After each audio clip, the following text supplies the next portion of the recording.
Live from the world's capital markets, here are the latest financial headlines brought to you by News Factory. Hello and welcome to Thursday's Daily Financial Digest.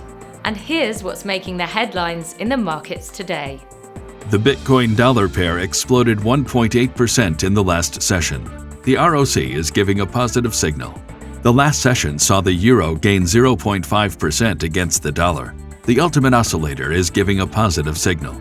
The pound-dollar pair gained 0.5% in the last session. The stochastic indicator is giving a positive signal.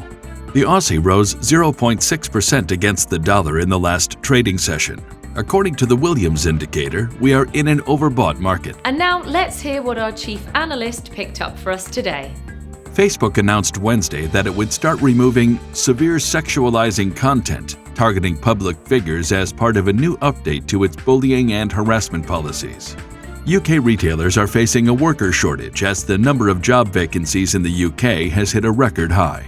Cipher Mining has plans to achieve up to 745 megawatts Bitcoin mining capacity in the next 4 years as North American-based miners continue to expand their operations. Those were today's major economic events. And now, moving on to world financial headlines.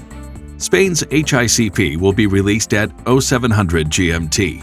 Japan's industrial production at 0430 GMT. Australia's unemployment rate at 030 GMT. The U.S. Producer Price Index will be released at 1230 GMT. Japan's capacity utilization at 0430 GMT. The U.S. initial jobless claims at 1230 GMT. We hope that you've enjoyed Thursday's Market Outlook.